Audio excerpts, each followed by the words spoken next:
All right, everybody, welcome to the 11th edition of the Below the Line podcast. We have the usual panel on here, myself, Velocity, along with Joseph and Justin.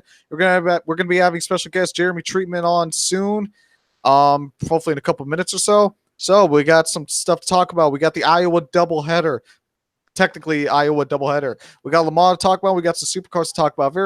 Not that many races this weekend, so short and sweet, and then we'll get to talk about what's going to be happening next week, such as Sonoma with the carousel and all that good stuff. So let's get started. Well, there is breaking news from Le Mans. The 24 Hours of Le Mans took place over the weekend, the 87th running of the French Classic in the middle of Western France, a small town that goes big for one weekend a year. And the news has broke that Keating Motorsports, which many have quoted as the Cinderella story of this race, got disqualified from their win because of an infraction involving fueling. Now, this is just coming out from the FIA, and other motorsports articles have been sharing it, so there's a lot more to talk about. However, from what we do know, Team Project 1, number 56, Porsche will be credited with the win. And also, Ross Chastain and Nice Motorsports, they are going to appeal their penalty, which took their win away in the truck race. So that is just a few stuff that's going on. I feel like we're in this era where you win a race and you may want to double think before you start celebrating. Hey, Justin, those chips may be really good. However, wait. Yeah. What about inspection? Like about the inspection, it's like about the one for Ben Keating's Motorsports 85. They noticed that there was more fuel, 0.1 gallons more than the other cars. So the FIA looked at the rule book that you're not supposed to have 0.1. Yeah, you can't go over the limit, and they went 0.1 over.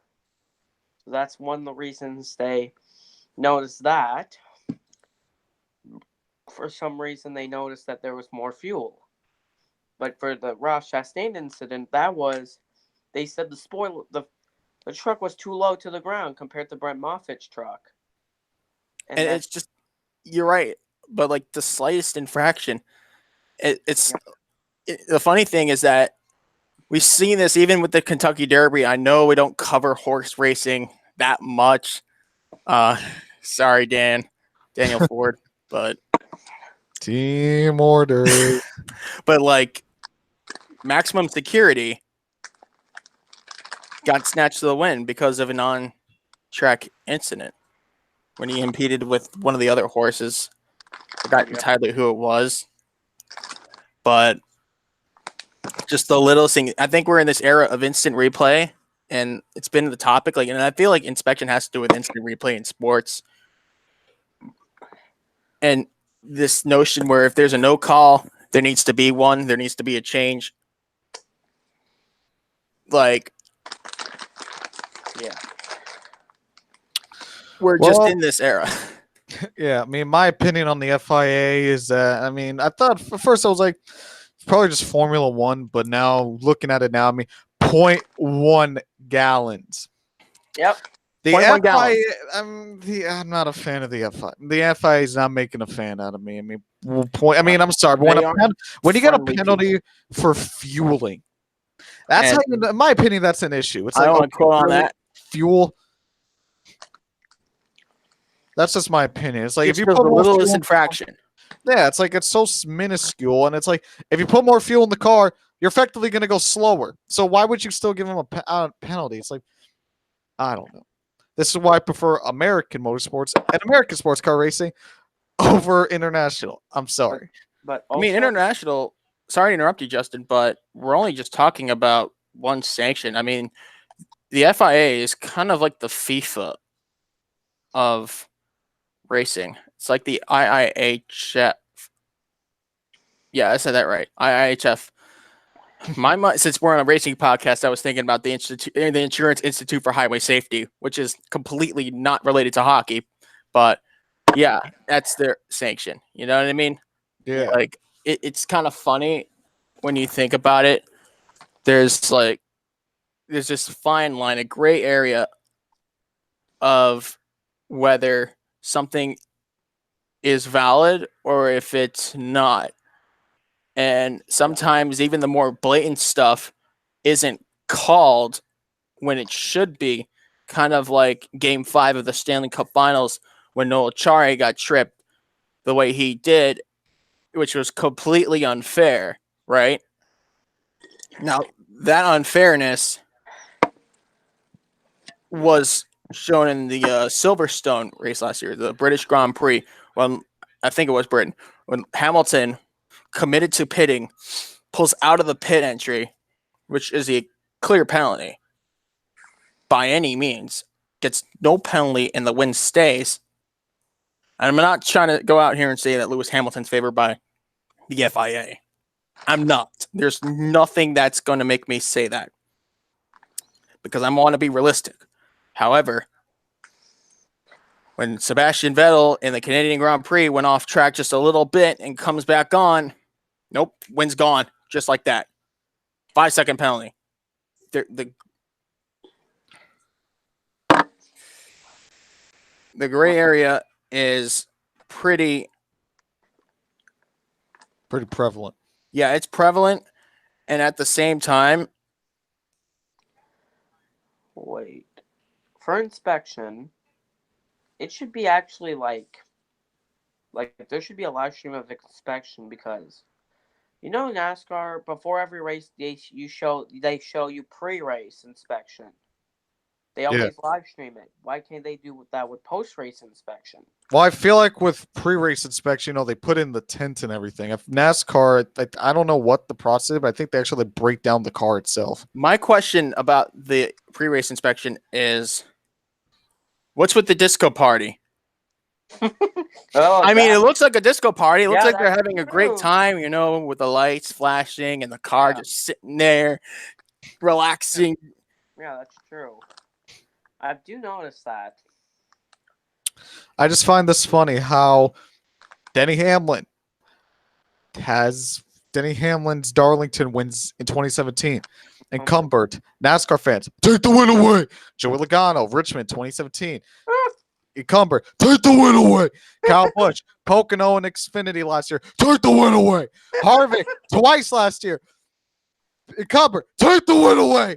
NASCAR, okay, we're going to start taking wins away. Ross Chastain cheats. They take the win away. No, NASCAR, no.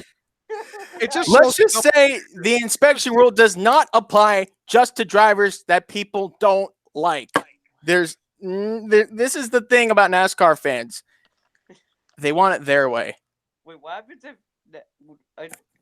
if it's Chase Elliott next time? I actually want to see it happen. I want to see Chase Elliott fail inspection and hand the win to Kyle Busch. That would be such a headline that I would. You know what? I wouldn't be mad. Let's make it even better. Let's do it at Talladega after a last lap pass. I wish Chase would have failed inspection at Talladega now. Or if the last or Brad Truex and Chase Elliott would have failed inspection 3. Those 3 races that they won, but it all comes down to the point: where is the fine line versus the gray area? That is the question that many people have a hard time answering. And what do you mean? That's basically like, what is and what isn't okay? Like for the inspection, like I've seen there's some, you're not allowed to modify something. Like, remember Harvick's Harvick's rear window was not well. Like Harvick's rear window.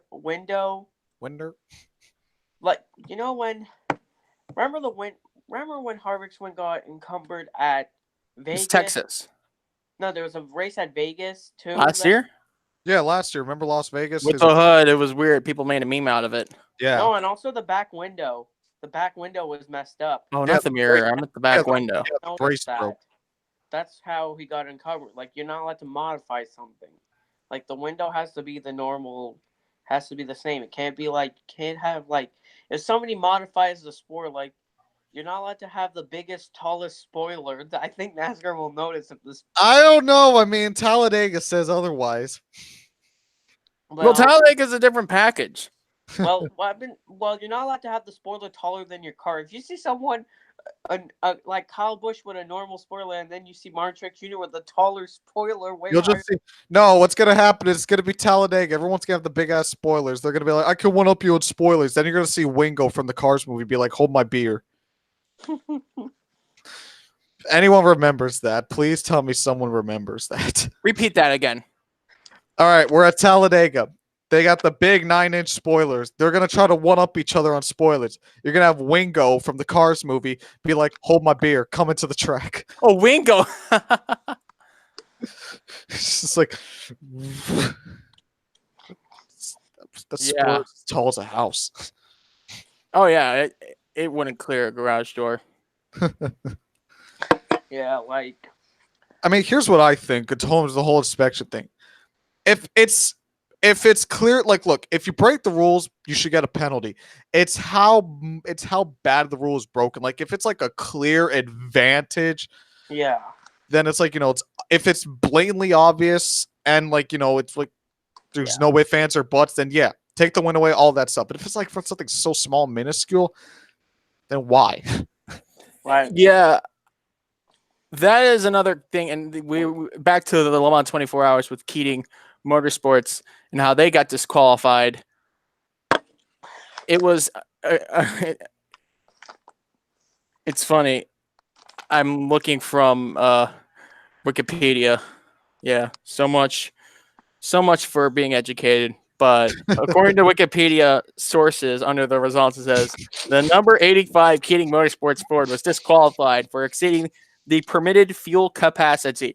Literally the exact same penalty that the 68 Ford from the GT Pro class, the Ganassi car, was disqualified for literally doing the same thing. Oh, Joseph with the high quality sources.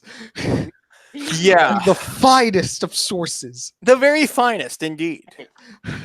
I don't know what NASCAR should do during each post race season, like after the season's done. Like they should go to every fan's house and give this big ass book with the NASCAR rules and all Yeah. Just throw like the biggest dictionary into their arms. Yeah, and like then the FIA ships out more big, huge books too, so we know if it's a penalty or not. NASCAR has too many rules. The FIA, hold my beer. That's true. That would be bad. Like literally an FIA book would be. How many pages would it be? Oh, the FIA has like point. Well, let me read a rule from the FIA so I can get this right. Rule number 1000. Wait. If you fart on a car the wrong way, you get a 20-second penalty. Oh, wait. It's like air from the book of rules point 018537 states that you must be in a clear direction ahead of the car to complete a pass on the racetrack legally. I'm making this up. Here's the thing. I wouldn't be surprised if that was an actual rule. But it's back to basics, right? Wait, what happens? What happens if like some random person like Mike Harmon would go on NASCAR Race Up and say that, hey, NASCAR fans should get a rule book so they know what rules is what and the penalties and all that, so that every fan should get the rule book of NASCAR. If like Mike Harmon went to NASCAR and asked them to give the rule book to every fan, that would be one of the weirdest Pick things. the wrong time for my nose to be this itchy. But yeah, if like Mike Helton just comes out and is like, well, I said Mike Harmon. oh, Mike Harmon. How did Mike Harmon get in this discussion? I don't know. Just decide Mike Harmon, a NASCAR driver, says, hey, the fans should get a rule book. And then NASCAR decides to ship rule books to every house. Why Mike Harmon of all people? I don't know. We're Like you just think ready- maybe Kevin Harvick, Tony Yeah, Stewart, Harvick. Kendrick. No, Mike Harmon. No, I don't think Mike Garvin would do that. And plus, he's running for small teams. I mean, like you're right. We should give it to. You're right. Here's what's gonna happen. For now on, anytime a race comes up, we gotta go to the Fernando Alonso McLaren rule book on to get the right color of orange. And waste one complete day of No, valuable 2 practice complete time. days. Oh, 2 days. 2 days. Okay. Yeah. Wow. You're ahead of me. It's remember they lost 2 days of track time.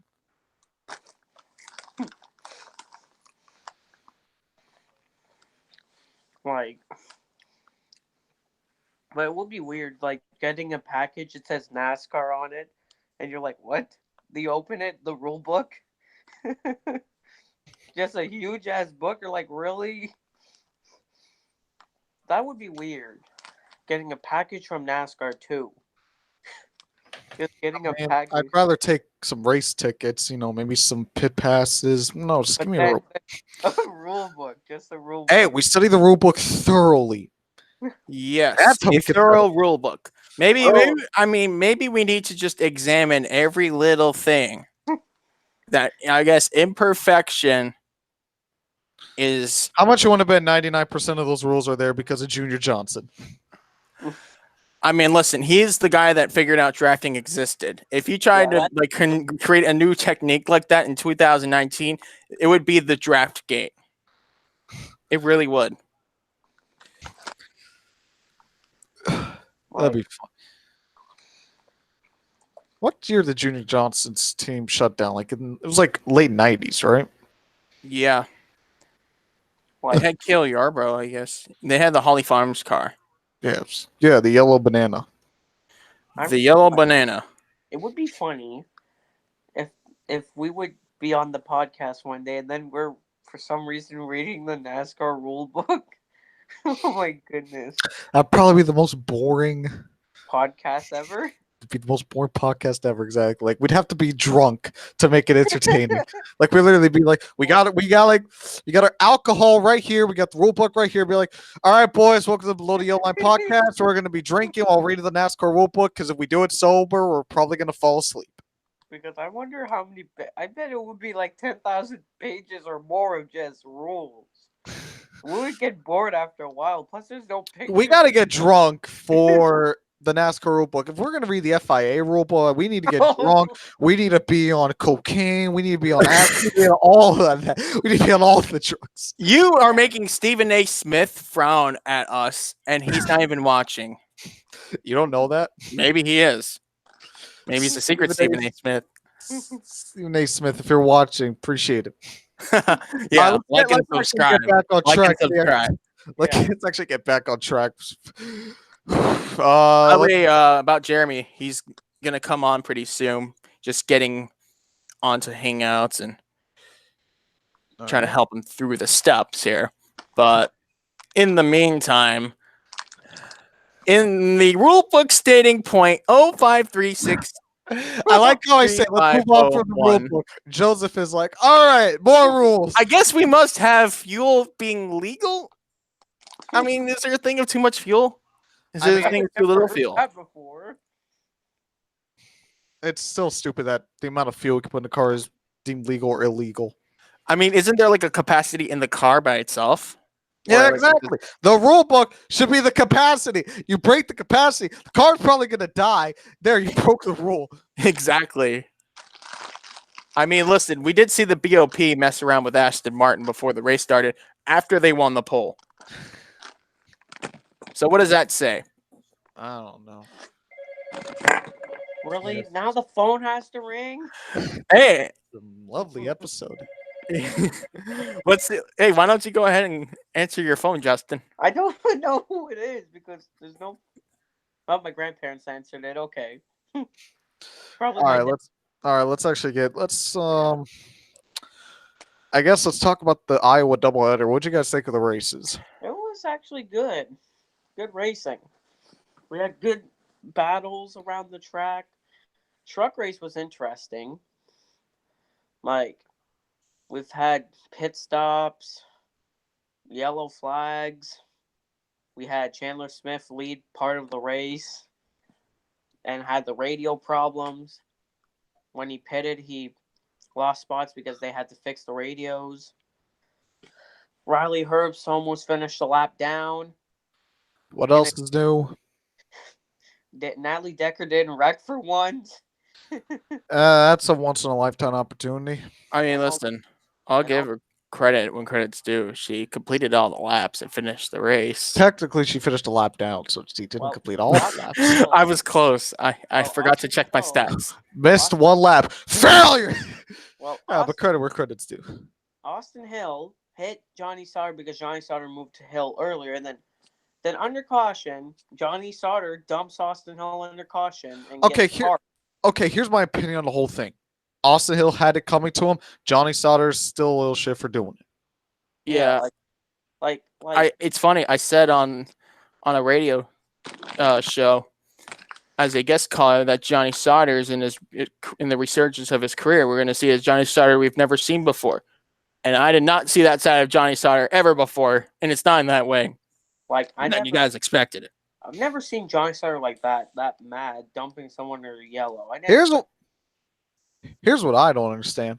Everyone is like, suspend Johnny Sauter, suspend Johnny Sauter. He's a little shit for doing it. I saw this, and it's like, okay, he just spun him out under caution. I mean, that's really, he didn't really dump the guy. And this one guy said, oh, Johnny Sauter's a coward for doing it under caution. And then I replied with, well, would you rather him dump him under green full speed?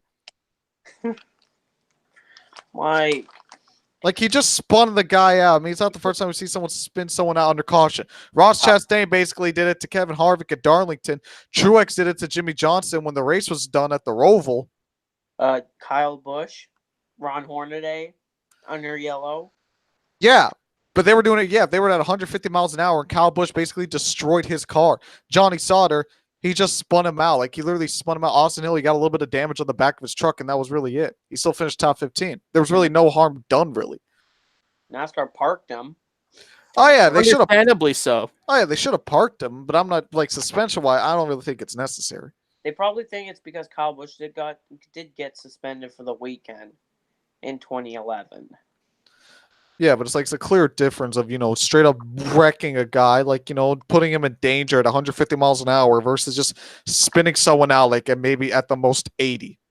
Yeah, you saw, Kyle Busch was literally on his back bumper, locked on. Yeah, he guided him literally to the wall.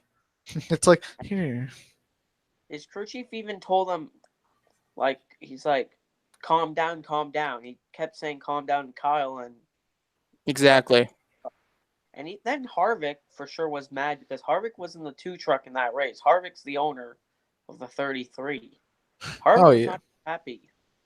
And even after that incident, Harvick, if I was a team owner and someone intentionally wrecked my truck, I'd just send them the bill. I'd be like, okay, you wrecked it, you pay it. Even Harvick said to Kyle Busch, Harvick said about Kyle Busch that Harvick actually gave some funds to Kyle Busch to start his truck team. And then Harvick said he's still too stupid to know. Huh. That's what Harvick responded after that wreck. I feel like after the wreck, Kyle Busch was like, oh, yeah. Yeah, that happened. Yeah. And Hornaday lost the championship just because of that. He was in title contention and lost because of that. It was just a whole mess. And then Austin Dillon won the title. Yep. That year. Damn, it was already 8 years ago. Hot damn. I don't know why people still think that Sauter should be suspended, but he didn't do that literally Kyle Busch's way and guided him to the wall. And plus, the Sauter incident happened on lap 140, but the problem, Kyle Busch's incident happened on lap 13.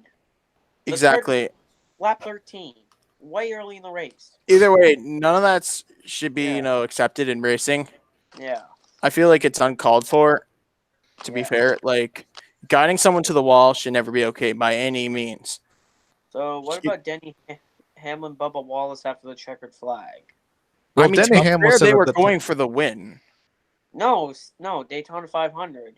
I know, but I mean, they're not going for the win, but they were coming to the line. Denny Hamlin said that his tire went down. So I mean, Well, the I mean, driver They said the kind tire of was hooked. going. Either way, it's not that bad. They were coming to the line. They had a reason to do that. But then someone said that Richard Petty yelled at Bubba because this car was not clean because there was damage. Yeah, that happened. Like Bubba was like, the king was coming up to him. And he's like, "Hey, I did good." And he's like, "What did I tell you about keeping the car clean?" And then look at almost 35 other races later about that. About that. It's like every time he finishes, every time he wrecks. Can you repeat that rule again? Well, here's my thing. I said this on the Weekend Hangover yesterday. There's just a lack of respect between the competitors. It's like it's not okay to spin someone out like that in the sense of Austin Hill. Like you should have to like. I go back to the 2002 Darlington race or 2003 Darlington race with that finish between Ricky Craven and Kurt Busch. Yeah, they were beating and banging. They were locking bumpers, all that stuff. But they had respect for one another, and they weren't just going to straight up dump each other to the line. Nowadays, you see it with Haley Deegan, you saw it with Austin Hill, you're seeing it with Austin Dillon, you're seeing a lot more dumping and just like complete lack of respect from the competitors. And the worst, it's like we need to gain the respect between the competitors back on the track. That's how we're going to get this issue to stop. But it doesn't help that anytime something like this happens, basically some of the NASCAR or most of the NASCAR community, I won't say all of it because I know there's some people out there who agree with me, who are basically say, "Oh, it's just boys have at it, Rubbins Racing." Okay, the saying needs to change first of all. Yeah, it's like if you keep every incident, if you just always say as boys have at it, no matter what, you're going to gain no respect between the competitors on the track. They're just going to keep dumping each other and wrecking each other, and that's it. Because there's going to be no respect between the competitors on the track. It's like if they say, "Hey, why'd you dump that guy at like 190 miles an hour?" Just boys have at it. It's just racing. No, you don't have respect for your. And it doesn't apply to just one person that you like. That's another thing about NASCAR fans. It has to apply to the driver they like or don't like when it comes to a certain rule. They're taking the win away after failing inspection. The first drivers that come to many of those fans' minds who wanted that rule to exist is, the drivers that they don't want to win. Logano, Busch, Truex, Hamlin. Pretty much any driver that makes Facebook put angry reacts when they win are those drivers. I mean, Facebook NASCAR is pretty toxic. It is. I miss Dale. Yeah, there's a lot of Dale obsessors, and if something that doesn't go their way because of a certain driver, they'll say that Dale Earnhardt, if Dave was around, it would not have happened. Dale Earnhardt being around would not prevent Kyle Busch from winning that race last night. That's an example. I'm gonna get a lot of hate for this, so I'll plead y'all in the future. Bill, I don't want NASCAR to get to like the point of like the FIA where it's like if you if you touch somebody with like a paper clip that you're automatically given like a 5-second penalty. This needs to be done between the drivers. The drivers need to gain respect for one each other again. So they can still beat and bang, they can still race each other very hard, but gain that respect. But they need to have that respect for each other. So where you don't see dumps happening. You don't see people wrecking at like 190 miles an hour. If we gain a respect between the competitors again, then we're not going to have this issue. Like I say, the 2003 Darlington race is a prime example of it. Like, if it happens once or twice, then it's okay. But it's happening so often, and we're just accepting it as the norm. It's like we shouldn't be doing that. Eventually someone is going to get hurt doing this. And what are we going to do? We're just going to say, "Oh, it was just racing." Like, come on. Well, my question is it more, does it happen more to that is like veterans that do it or young guys? Haley Deegan, Austin Dillon. The only veteran I can really think about is Denny Hamlin. Well, there's some young drivers that don't do it. Chandler Smith never wrecked someone for a win. He's always raced clean. The only time I've seen him race dirty was bumping someone for a position. He tapped someone by accident. That's all. Yeah, like if you give someone a tap or something, then it's a bump. It's like it is what it is. But if it's Another when one- you dump someone, that's the problem. not Ty Gibbs, Joe Graf Jr. dumped Chandler Smith for the win at Berlin last year. Yeah, that's Like you shouldn't be dumping people. Like that's one thing. You shouldn't be dumping people. It shouldn't be It shouldn't really be accepted as far as like. It shouldn't be a rule to not do it, but at the same time, it's like it should be like a literal last ditch effort. It shouldn't be the first thing that comes on your mind. As for like veterans and like young experience, the only veteran I can really think of in recent years is Denny Hamlin doing it to Chase Elliott in 2017. Well, Kyle Busch dumped Larson last year at Chicago. Going for the win. Yeah. Racing's a contact sport. Well, for me, I would not dump him. I would have tried to get side by side, not hit him. Yeah. Well, to be fair, Larson put him in the wall coming out of 2. So, I mean, like, it was, as far as I'm concerned, it was fair. Denny Hamlin, when he did Chase Elliott, he just straight up dumped him. Kyle Busch, Larson had it coming to him, as far as I'm concerned. It's like Kyle Busch, like, they were racing each other hard but clean. And then Larson tries to pull a slide job. It doesn't work, and he puts Kyle Busch in the wall. So, Kyle Busch is like, okay, this is how we're going to play. Well, Larson accepted it, but if it would have been the opposite, Kyle Busch would have done that to Larson, and Kyle Busch would have got dumped. Kyle Busch would have not accepted it. For some reason. Well, yeah. Well, then again, I feel like Larson accepted it because it's like, yeah, I had it coming.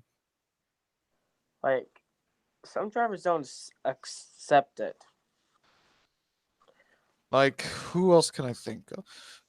In terms of an experience, like I said, Haley Deegan's done it 3 times already. Well, at the same time, though, like I get it.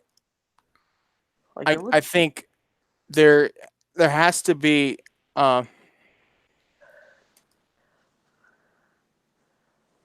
I would not like it if I would get dumped if I was the leader trying to go for my first. But it's like racing is a contact sport where it's promoted to use your fender on the guy next to you. But what happens if it's not that? What happens if somebody bumps me the whole corner, dumps me, and then blames me? Like, blames the person. Like, for example, what happens if, like, I'm trying to think of a driver. What happens if, like, Christian Eckes is going to win against Todd Gilliland in the Truck Series? What if Christian Eckes doesn't just nudges Gilliland up the track? Yeah, I mean, like, it's seriously, if it's like just a bump and run, like what Carl Edwards did to Kyle Busch in 2016, or Logano did to Truex last year. If it's like a bump and run, it's that more times than not classify as hard racing, beating and banging. Yeah. Like, that's it. It's when you get to the levels like what Haley Deegan did in Colorado, or what Denny Hamlin did to Chase Elliott, or what Austin Dillon did to Eric Almirola, when he just straight up dumped the guy. Like, we've seen that way. The only way I could see it is if they had, like, if they were like, let's say you get bumped, like with Kyle Busch and Kyle Larson. Like I said, Larson put Busch in the wall. How Busch kept the momentum, I don't know, but Larson put Busch in the wall. So Kyle Busch sent it in there. He knew that's his only chance. Yeah. So Kyle Busch, he retaliated as fit, as far as I'm concerned. It's like, yeah, he had it coming. He deserved it. I mean, he put Busch in the wall. Like, so like it's justified at the same time. It's when you just flat up dump the guy for really no good reason, like Denny Hamlin, like Austin Dillon. To be fair, Hamlin was going for the win. Okay, but at the same time, it's like you're going for the win, but it's still a matter of respect that needs to be set. The problem was it was 3 laps to go. The final lap. Okay, how long is a lap at Martinsville? Like 19 seconds. There you go. But I would have bumped and run. Hamlin did not bump and run. He didn't hit Chase Elliott slowed down for the corner. Hamlin was going 20 miles per hour faster through the corner. And somehow still made the corner, but hit Chase Elliott in the process. Yeah, like I said, Truex and Logano. Logano to the Truex, perfectly fine. He just bumped him. He bumped him out the way. It's been used thousands of times. But Yeah. Hamlin did to Elliott. That's not okay. Like you don't like usually bump and run, you go about the same speed. But when you go 20 miles per hour straight in the back of someone, that's where, like, literally Hamlin was 20 miles per hour faster than Chase Elliott. Chase slowed down for the corner. Hamlin drove into the back bumper the whole time. Like we've seen other races, like Tony Stewart sent it for the win after Hamlin got into him in turn 7 at Sonoma, and then Stewart sent it in turn 11 in 2016. Like that, I don't know how that was, because I don't know if that was okay or not, because Hamlin got on the Stewart first, and then Stewart sent it in turn 11. I don't know. I mean, like, it's like I said, it's hard. Yeah. It's hard racing. Like, you know, like, yeah. I don't know. It's a very fine line to walk on when discussing this. Yeah, like I said, my whole point is I don't want it to be like a penalty, or like just hard, like like where you get penalized for it. This just comes down to having respect between the drivers. The drivers need to gain that respect for one another again. Yeah. Yeah, like I would like drivers have to respect for each other. They have to respect the others. You can't like you have to have respect for the other drivers or something. If you do something, spin someone out on purpose, you'll get paid. They're gonna pay you back next week. Like we've seen people get paid back. Like remember when Chase Elliott paid back Denny Hamlin 2 weeks later at Phoenix? Yeah, exactly. Yeah, that's what's gonna happen. Like we've seen, the only time we didn't see payback from it's an abstract. Okay, I think if you talk about payback, first of all, how it's done is one of the more important things to consider about any sort of payback on the racetrack. Yeah. And I think it's how you do it, when does it happen, and what's the outcome. Those three things are what you keep in mind when you do a payback in racing. And it's kind of interesting whether one is appropriate or not is completely up to what the situation is. Like, I was so shocked that how Joe Logano didn't get payback from at Phoenix 2017 after what happened the week before. Well, it was kind of settled on pit road. It's funny how we're talking about this, yet we have so much coming to the weekend. We're just let's try to wrap up on the whole bump and run, dump and run controversy. Let's try to wrap it up. And then, I would it's just annoying seeing drivers just spin people out for wins. Like, I would like to see it, not spin someone for a win. Like, for me, a win is not spinning someone out on the final lap.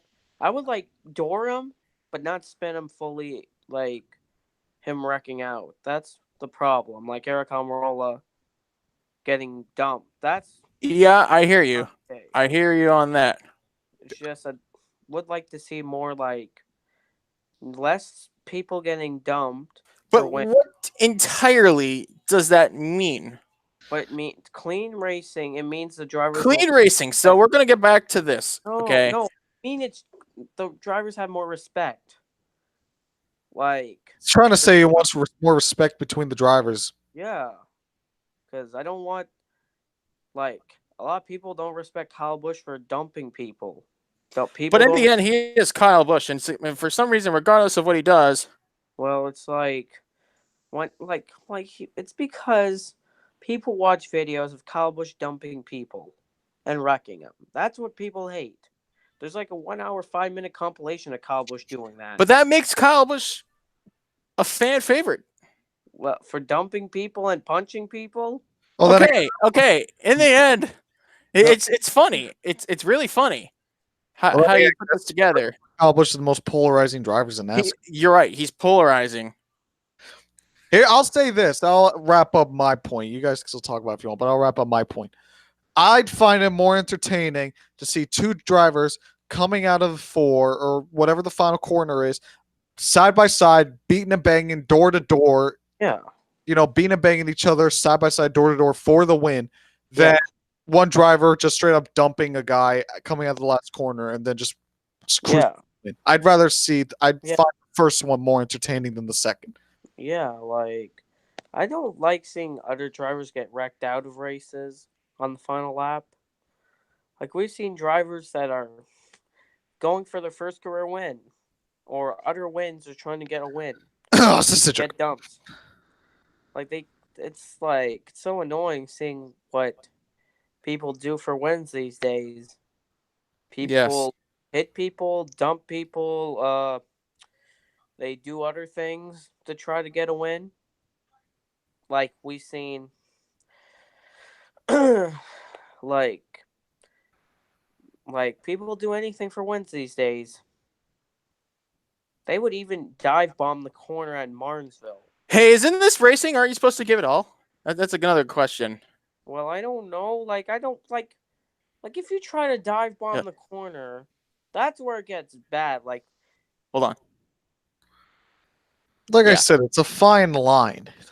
yeah, Like, you talk about boys have at, then you Yeah. talk about respect between the drivers, then you talk about what constitutes as hard racing or dirty racing, clean racing. You talk about giving it your all. There's so many factors that go into your opinion on it. In my opinion, like I said, in my opinion, you could beat and bang, you can do that. If a dump happens, if it's by accident, then it's an accident. But if you go on with the intention of just, oh hey, just straight up dump the guy, then that's the issue. That's, to me, is a sign of a lack of respect. Yep. Like, so I don't know about Johnny Sauter and Under Yellow. So we'll know if he'll get suspended or not. We'll know tomorrow. But at least the Xfinity race had nothing of that. Xfinity versus boring. Well, I mean, it was lackluster. It wasn't Custer terrible. Well, we seen contact on one point. Custer and Bell door slammed each other on the front straightaway. It had like some flashy moments here and there, but overall Flashy. it was very underwhelming. I'll be honest, if it wasn't for the weekend hangover, I probably would have turned off the race and took a nap. Well, I fell asleep at the worst possible time last I night. did. Joey Gase, for some reason, Vinnie Miller dumped Joey Gase early in the race for no reason in turn 4. I thought it was turn 2. No, it's turn 4. Vinnie Miller in the 78 spins the spun the 35 of Joey Gase. I'm like, really? We're like David Starr also blew up for no reason. No, I don't know why David Starr blew up, and nothing else happened. Not much.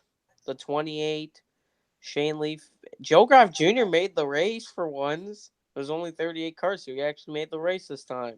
Well, He probably would have made it even if there were more than 38 cars. Well, the problem was he didn't make it at he Michigan. didn't make, yeah. He was like, I mean, when you can't make the race in an RCR car, especially since an RCR car won the race, that's sad. But the problem was he never tested. RCR should have let him test at a track. It's still an RCR car. Well, we've seen You got beat by the likes. Can't justify it, dude. Yeah, you can't justify it. You got beat by the likes of Carl Long. Well, and Mike Harmon. Well, what happens if Tyler Reddick would have missed the Daytona 500 in an RCR car? He almost did. Yeah. That still would have been sad. I mean, it's like, Yeah. you're in an RCR. Ryan Scott missed the Daytona 500 driving for RCR. I mean, well, yeah. Here's the thing. Daytona, it's Daytona. So you can wreck basically any lap if you put a fender wrong. And I like what you did there. or if you're Tanner Berryhill wrecking almost every lap. Tanner Berryhill withdrew. I'm glad he did. He's not even racing this. I like Tanner Berryhill. Hey, you guys remember when Obica Racing said they were going to run the full schedule? Yeah. You know, Oh wait, the same thing happened last year. Last year, Ray Black Jr. was supposed to run the full season as the third full-time rookie for Rick Ware Racing. He Oh was yeah, supposed to be in the 51. What happened to him? he only he ran went part. scuba diving instead. He didn't even run Xfinity. We only had the 76 and the 35 for that team. We had Joey Gase in the 35, and we had the 76 of Spencer Boyd. I guess they ran out of BK racing cars at Obica. I mean, maybe they did. Who knows? Like, also about the Xfinity race. I really wanted. Allgaier wanted him to win. He still got up. He didn't finish too badly. He finished third. I'll give him an A for effort. Yeah, he tried. We get next Xfinity race is Chicago. That's now NBC Sports. Thank God. Well, why was it for Rutledge Wood being weird? What if happens if Darrell Waltrip randomly appears on NBC? I don't know how I'd feel about that. Hey, I don't know how I'd feel about that. Oh, once Rutledge Wood, during the Rolex 24, he was interviewing Jordan Taylor that was getting a massage. Jordan Taylor was getting a massage and Rutledge Wood was interviewing him. Yeah, that NBC coverage for the Rolex 24 was all over the place. I think it was pretty good. Like That wasn't bad, but it was too Like, NASCAR centric. Like we had Rutledge Wood, Dale Jr. Like Steve Rutledge Wood. Letarte. Yeah, I remember Rick Allen. Yeah, Rick Allen. I like Rick Allen. Like I remember That is- Rutledge. NASCAR on NBC.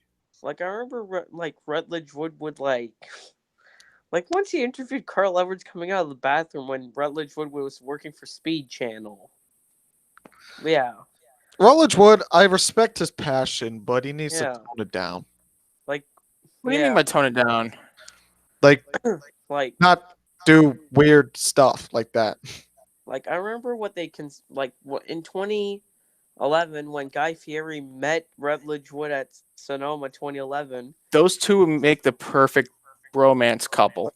The funny Guy Fieri said, "Oh, you're the weird guy from Speed." That's what Rutledge Wood, because yeah, that's what he called Rutledge Wood, the weird guy from Speed. It's crazy to think about how this season, Allgaier had 2 wins, Harvick had 5, and now none of them have a win. Yeah. And I said I thought he was going to win. Hell, if it wasn't for Chastain's penalty, Moffitt wouldn't have a win. You're right. And this time, at this point last season, he had 2. Yeah. But now there's the thing that the penalty, they're justifying the If Alameda somehow Nice Motorsports gets that penalty removed, how are you going to explain that? It's like, hey, you remember the winner, but he didn't win, so we gave it to a new winner. Yeah, that new winner, he's not the new winner. The other winner is the real winner. That would be hard to explain. Like, it just be confusing. Just ask Maximum Security, and I know horses don't talk, but he'd tell you how bad it feels. Like, also, It really be like that sometimes. I just noticed that. So at least next track for Xfinity is Chicago, and Allgaier's won at Chicagoland before, and that's 7 car. And Yeah, he won in 2017.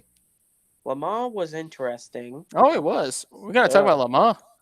Hold on, before we talk about Le Mans, insert Thanos meme for NASCAR removing Chastain's penalty. The hardest choices require the strongest wills. Farmer Thanos, bring me your good harvest. Like about Le Mans, it was interesting. It was quite interesting. The battles, Dempsey Proton Racing's number 88 spun once, then hit the Corvette number 64, and the Corvette wrecked. And after that, we had people spinning. The Rebellion number 3 crashed on the Mulsanne Straight. I don't know what happened to that 3 car. We had the Pastor Maldonado crashed. Oh, that was very fitting. The god of F1. Very fitting. That was my LMP2 pick. I actually thought the 31 was going to win because you had Anthony Davidson and someone else in the 31. They were actually good. It's just that crashed didn't help. The Just 63 be had careful what you invest in when you put Pallister Maldonado in a race car. Hey, well, what are you talking about? He's the greatest F1 driver of all time. He's the god of F1 himself. well, like about, and then I was confused about what happened at the end between the 8 and the 7 Toyota.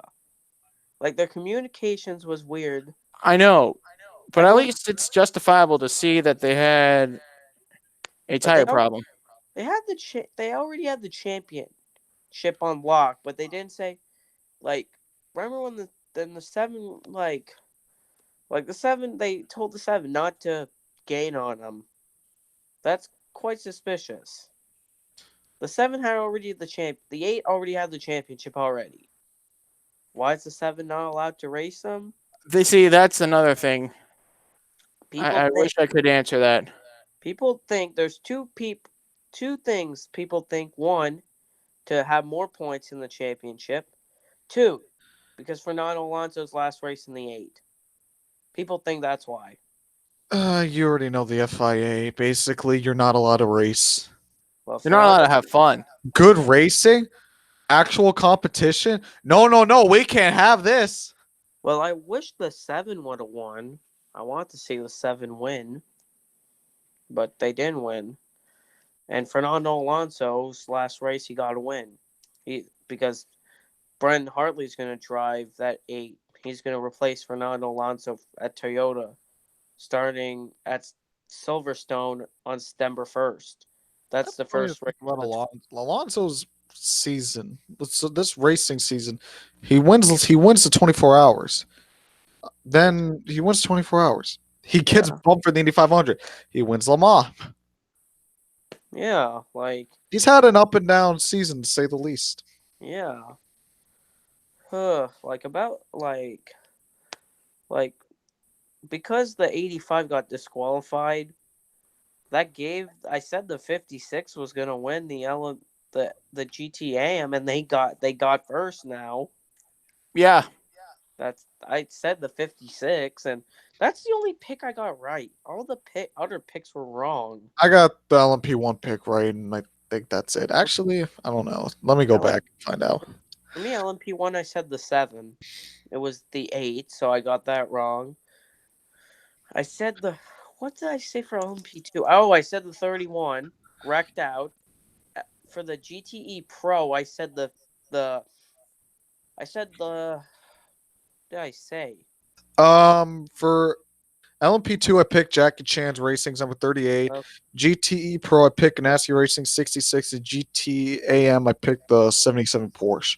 So I only got LMP1 right. I'll well, take what I can get. 25%. for me, GTE Pro. What did I pick? what did you pick?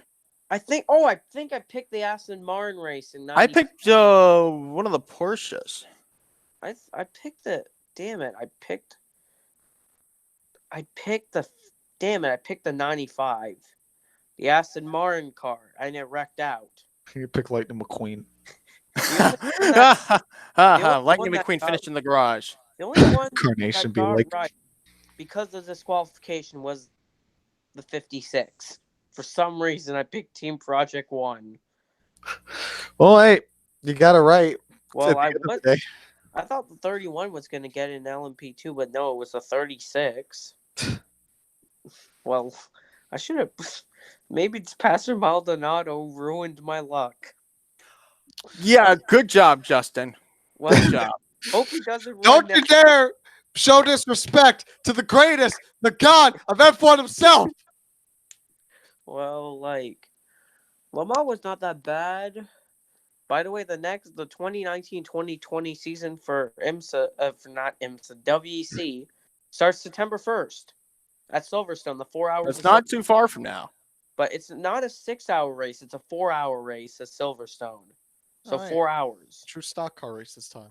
So the only race I could see, because on February 1st, I could see the 6 hours of Sao Paulo on my TV for once. Nice. That's on February 1st. Next year, I'm hoping to go to the Rolex 24 after 2 years of attempting and failing to go. For me, I'll be watching it on TV. Hopefully, I'm not watching on TV. Hopefully, I'm actually at the track. I hope I don't fall asleep like I fell asleep for 1 hour and snoring on Skype.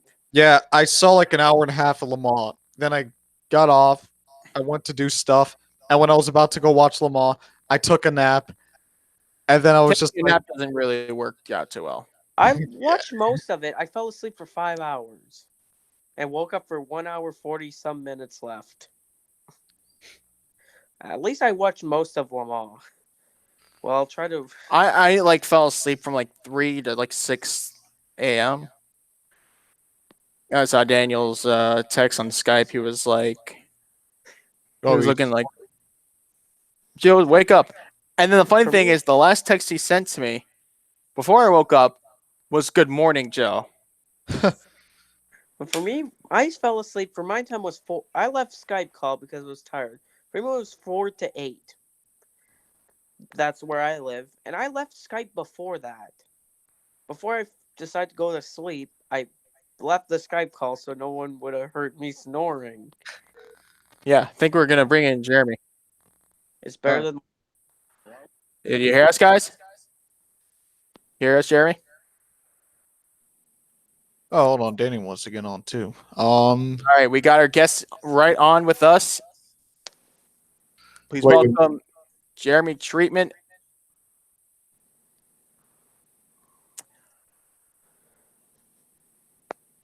And I guess we'll have Daniel Ford on as well. Yeah, I'm sending him an invite now. So let's get started with Jeremy. Welcome.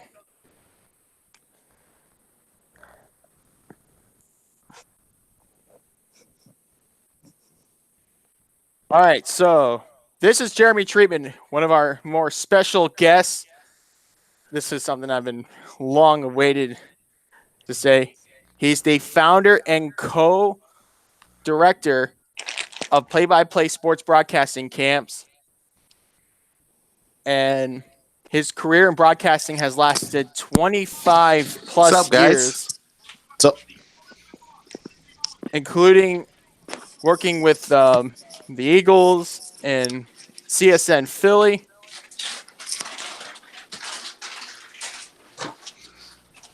As well as some of the other big networks, like currently for the Liberty City Press.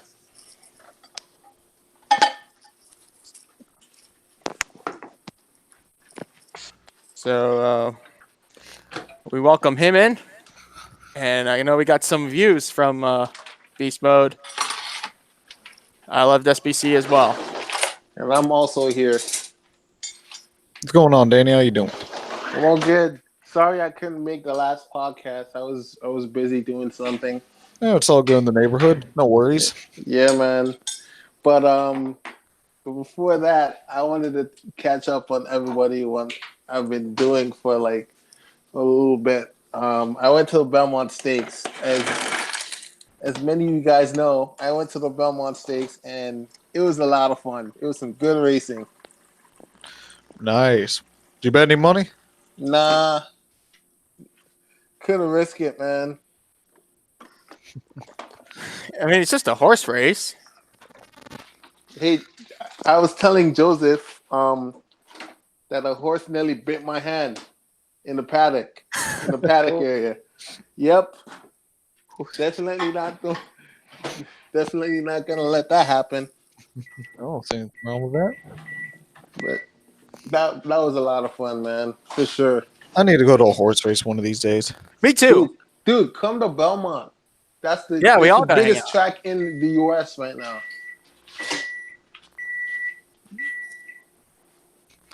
Yeah, I need to go. I need to go to Gulfstream Park one of these days. I think I went there like once, but it was just to do something. Wait, isn't Hollywood Park in Florida or something like that? Hollywood Park. I mean, the only horse track I know of is Gulfstream Park. I don't think there's any horse tracks in Hollywood. I'm not 100% sure. Right. Actually, let me look that up now. While I'm at it. horse tracks in Hollywood.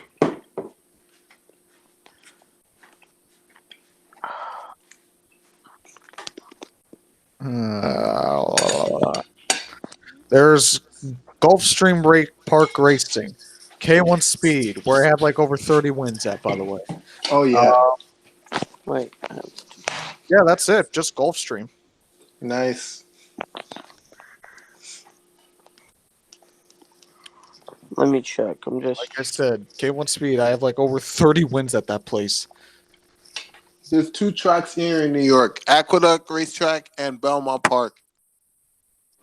Those 2 tracks are huge, and then there's one upstate, which is Saratoga. I've never been there before, but What's the biggest track, like lengthwise? By the way, Belmont Park for sure. oh yeah, you guys keep talking. Like lengthwise, like is it a mile long, half mile long? How big usually do horse tracks get? It's like a 2-mile. Oh, okay. So, So So then, now track, we're yeah. thinking horses could go around Michigan International Speedway. Oh, I want good. to see this now. Wait, you're really seeing that happen, Joseph? Come on. How can horses survive the banking? The banking's the problem. Oh yeah, What about There's horse no racing around banking at Bristol? Belmont Park. no, he's talking about horses at Michigan. Oh, The banking's Can a horse the go through the banking? no. No problem. way. Bristol, Talladaga's the worst with 33 degrees of banking. Oh my God! Imagine the horses trying to get through Talladega. Oh, Stop! You're killing me. Oh, God. by the way, I don't want to see that because I'd feel bad for the horses. In all honesty, yeah. For me, the nearest horse track is Red Shores Summerside Raceway. That's the name of the horse track. That's like about 3 Yeah, hours. guys. Sorry to interrupt you, Justin, but I'm kind of sorry to say this, but Jeremy Treatment has to go for now, and he'll come on next time for sure.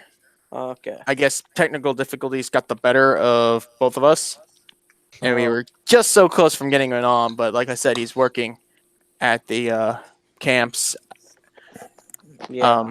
so we'll get him in another time. Yeah. You were there for the whole week last time? Yeah, they were in South Florida. Oh, all right. So, like he said, next week we shouldn't be on along with our other guests, which we'll announce at the end of the podcast. Yeah, and other guests, I think we have a potential to get Jesse Iwuji. I still am a lazy boy and am yet to contact him. So we'll definitely bring in Jesse Iwuji. We can have multiple guests on our show. oh yeah. That would be a good start. All right. So, let's start talk. I mean, we talked about Sonoma. What else is? Let's talk about Road America. And Road America. Oh yeah, for IndyCar, I was gonna say Road America. I forgot there's IndyCar. When is the race at Road America? This weekend. that's this weekend, This 12:30. This weekend. 12:30. This weekend for IndyCar. 12:30 IndyCar- Sunday. It's at. The coverage starts at noon on NBC. NBC or NBCSN? NBC is Oh, airing. okay, NBC proper. I could actually see it for once. Holy shit! I'm Wait, happy. is the race before or after It's the before- Nürburgring 24 hours? I don't know. What time's the I Nürburgring? think it's after. Joseph, no, Nürburgring finishes at 9:30 a.m. Eastern. The race starts at 1. So Okay. that's also going to intervene with the French Grand Prix. The French Grand Prix is in the morning. It's The like first way one- early in the morning. Wait, the French Grand Prix finishes literally starts 25 minutes before. The French Grand Prix starts 25 minutes before the French Grand Prix finishes 25 minutes. Starts 25 minutes before Nürburgring finishes. Okay, speaking of the French Grand Prix, hold on. I want to show you guys a meme. Oh no. This is, yeah, I'm going to show you guys a meme real quick. This is going to be very cheeky. This is from F1 Pub, who stopped posting for some reason. Just give me a Ladies and gentlemen, We we got. got him. Got him. Hold on. Let me need to turn off the light for this. Let me know when you guys can see it. Yeah, I see it. Wait, Senate? Hold on. Let me see. Oh. I can't Ooh. see it yet. Ooh, that's sweet. Oh, What does it say? What is it? It's Paul Ricard. Whoa, Oh, mother. man! Yeah, I don't think I'm gonna have a good dream tonight. You guys Oh get it, God, right? You get it, right? You I know, don't what's have a just, good dream tonight, It's like, man. do you go here? Do you go there? Do you go there? Go there? like There? I remember watching WinValve trying to figure out where to turn while he was doing his F1 2018 Let's Play there. He couldn't figure out which way to turn because that track is so weird with that corner there. Like you don't know where to turn. I It's so mean, that was one of my better tracks in F1 2018. well for me. I I think I don't. got a podium there with a Well, the McLaren. problem is the only F1 game I had was F1 2016. My worst track's Monaco because Same. I'm always into the guardrail or I'm wrecking. I don't think I finished. I played 17, 16, and 18. I don't think I finished a single Monaco race. My You best. kidding? Usually, Monaco in an F1 video game is like this: you make it through the first turn, you somehow do. Then you go up the S's, and you just can't take it seriously. But for me, one of my best tracks is Bahrain, China, Russia. I'm good at Mexico, Canada, and the U.S. are some of my better tracks. I'm good at Canada, Azerbaijan. Like previously mentioned, France. One of my worst tracks, Australia, Monaco, and Hungary. I'm not good at. I'm not like Monaco's What king. about Brazil? Brazil. Brazil, I'm 50-50 at. Sometimes I can Yeah, do good, sometimes I could do bad. yeah, Abu Dhabi, I'm actually pretty good at. Abu Dhabi's a simple track to learn. Oh yeah, yeah. for sure.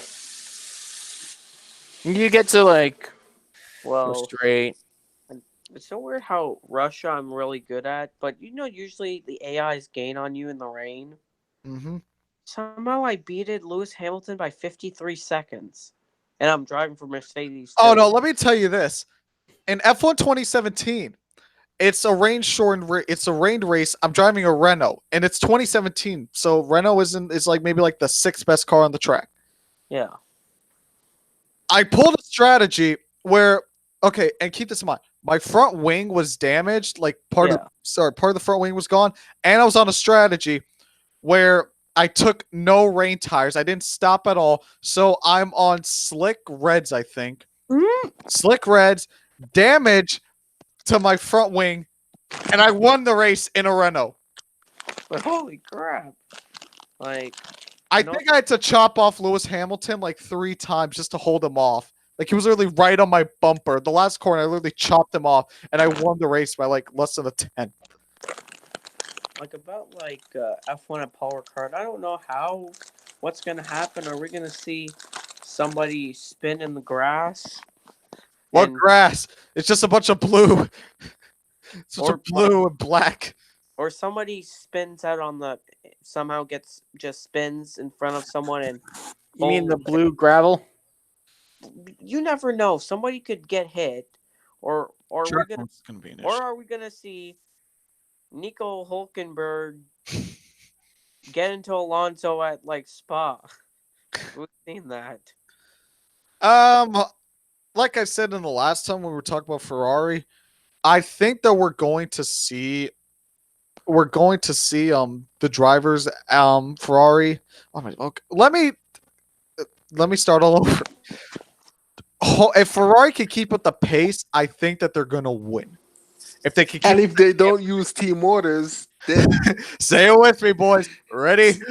Team orders. Like also, you never. What happens if they screw Leclerc and make him? And what happens if they bump out? Like, what happens if like Leclerc, like they do like Leclerc when he qualified 16th at Monaco? What happens if that happens? Well, you can actually pass in France, so hopefully that won't be an issue. But I hope Pass he in does. France. I mean, it's the country of love. Maybe that's where I need to go to get somebody. I know. Depression. No, I'm just kidding. Okay, seriously, France. Right. You can go to any local cafe, order a croissant, and one of those little cakes. All right, outside. Bonjour, can I get a croissant with some other French word? By the way, are you single? Well, I mean, it doesn't really work that way, but well, Have you ever been to France? Have you tried it out? no, no, Exactly. So you don't know. Well, my last name. you don't is know a- either. my last name is originally from France. Yeah, My last name Italian. I like have two last names.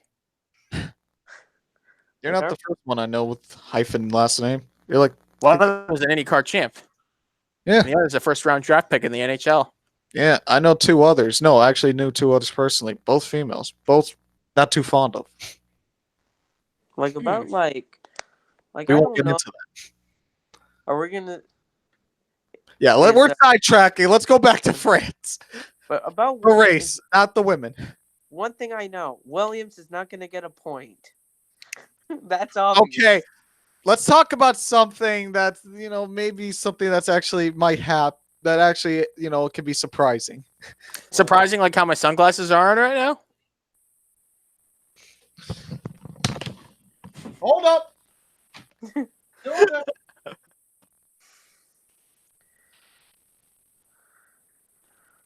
We apologize for the delay.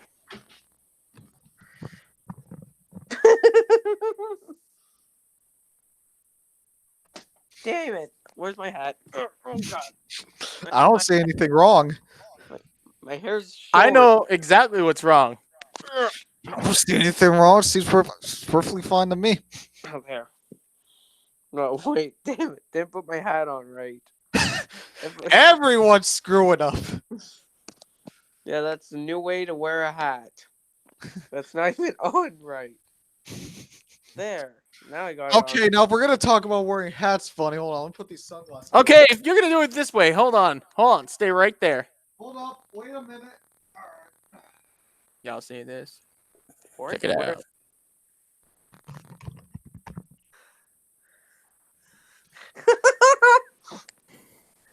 Can you see it?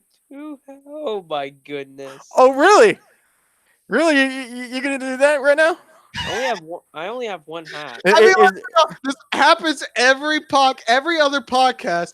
One podcast will be talking normal, normal time. Then the next podcast, we'll just end up doing something completely stupid.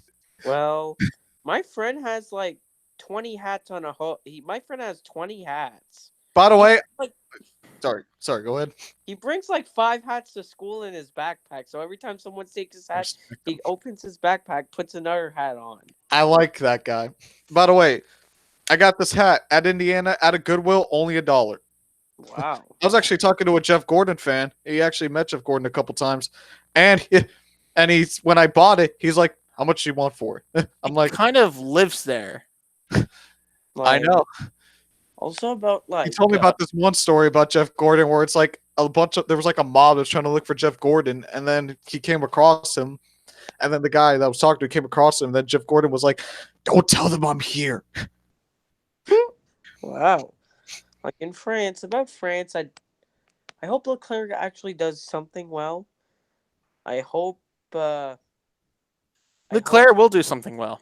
I hope Toro Rosso. This is kind of like a wait. Sorry to interrupt you, but I believe Charles Leclerc.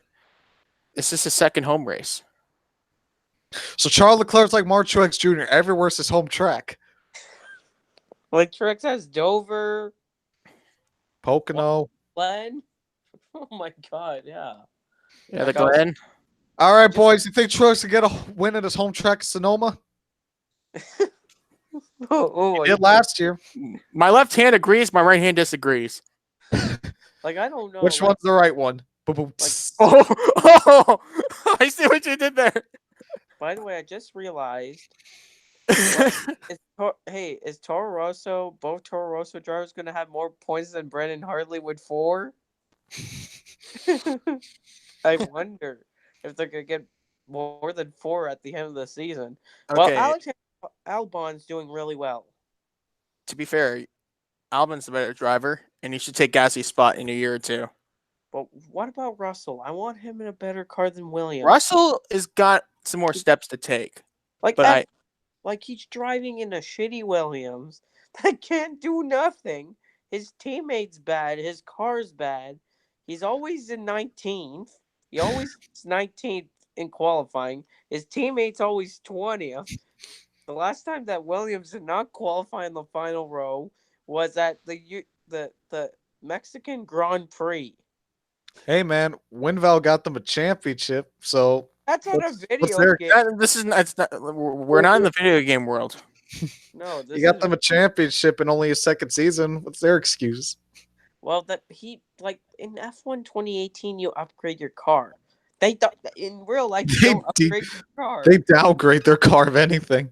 That's basic. They're so slow off the pace. They're always off the pace. All right, so who are you guys' picks for the French Grand Prix? For me, it's a Hamilton.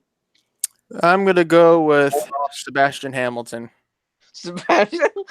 I'm sorry. Vettel's gonna redeem and win this time. Yeah, I'm gonna go Sebastian Vettel too. I don't know why. If Ferrari could keep the pace, I think Vettel will come up on top. Definitely Vettel for sure. Welcome back, Dan. Part of me wants to say Charles Leclerc, but I already know Ferrari won't let that happen. Yeah. Because of Team team Motor. if that's what they want to do, That's exactly what For they them. want to do. And that's becoming a very, very big problem now.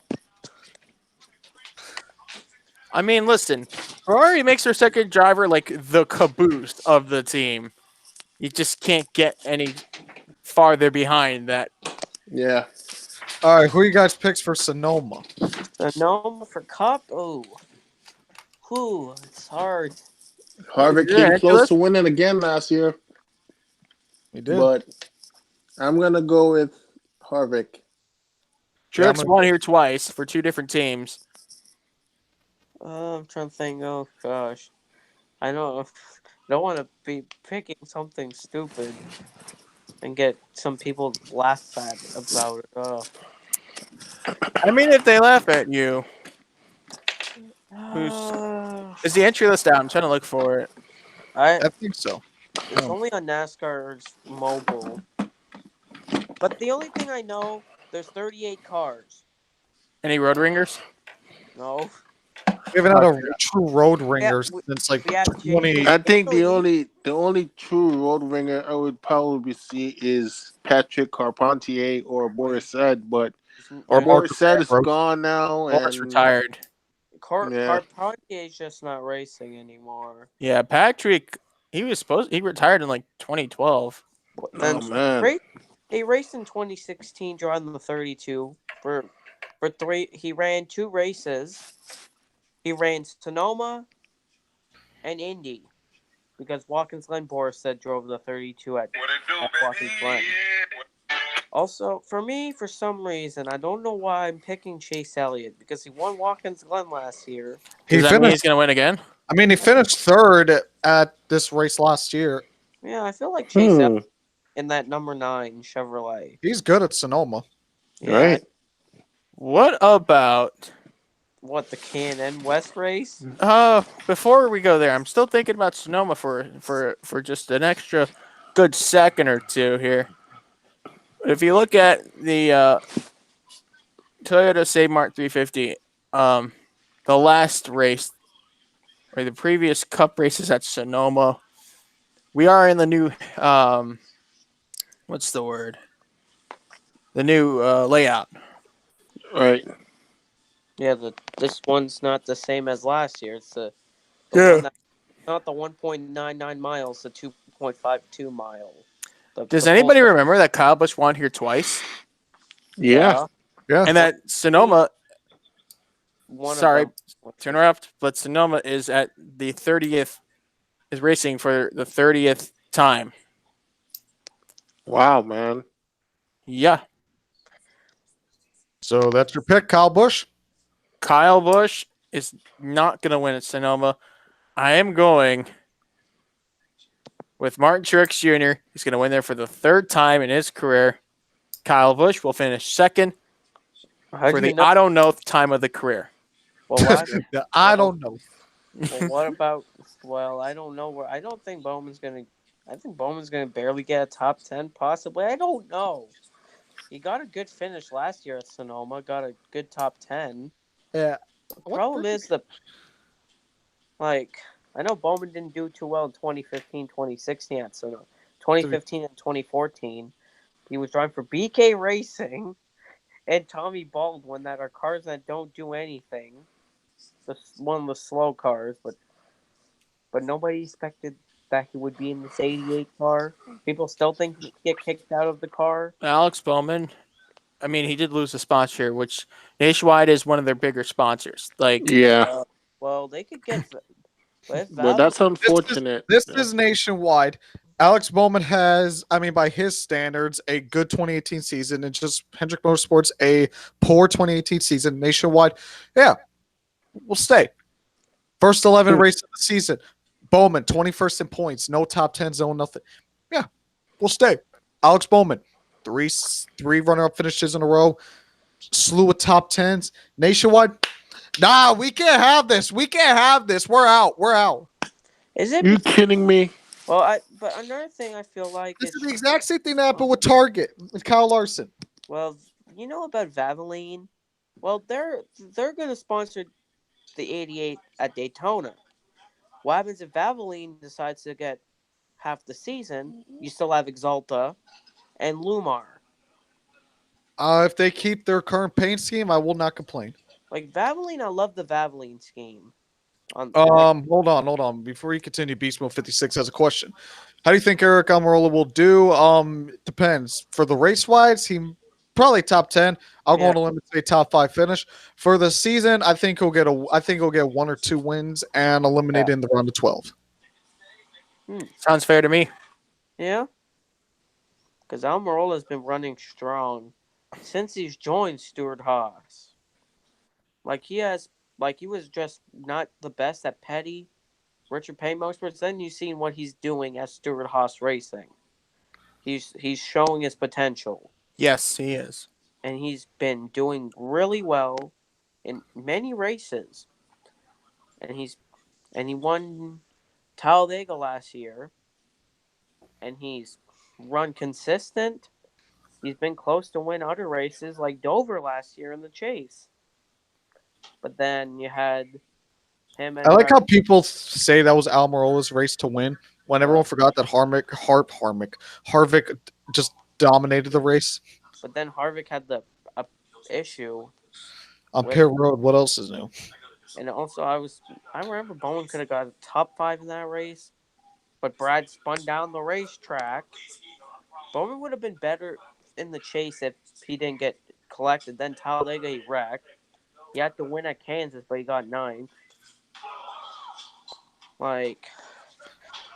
So I think it was. So I feel like Almirola's going to do really well this season. He's going to do good again in the second season for Stuart Haas.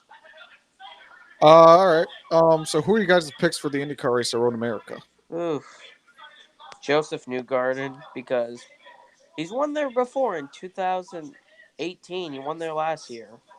For me, Joseph Newgarden, because I feel like he has so much momentum from Texas, and he's run strong at Road America, so I feel like he's going to extend the point lead in that number 2 car.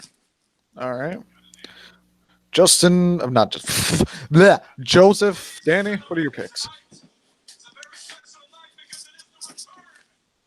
Well, I mean, knowing Dan right now, I think he's getting a little carried away with the WWE he's watching. And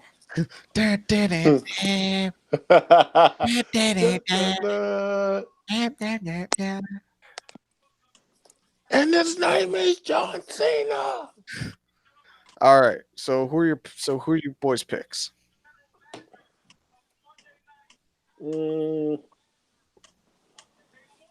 I gotta go. Wait. What pick for what race? IndyCar. Oh, I gotta go with my boy Hunter Ray. I think he did finish top 5 here last year, so Oh yeah. and he led the most laps of Texas. So he might get a win this year. Hopefully. Joseph, what about you? I think Joseph's getting carried away with WWE as well. Oh, okay. Got him. Get your trash normie sports off this channel! Okay. For this race coming out, Road America, Felix Rosenquist will get his first career win. Mm-hmm. Well, it's bold. I could say that. I did not expect Or- that. Problem with being or- bold. Or the defending champion will win Dixon. again. Well, I don't know. We still have. The defending champion of the series, Scott Dixon. Oh, wow. He could win. Oh yeah. Is there a truck this week? Yeah, Next week? Gateway. What kind of truck? An 18-wheeler? No! Bruh. Kidding. Outdoors Truck Series race at Gateway.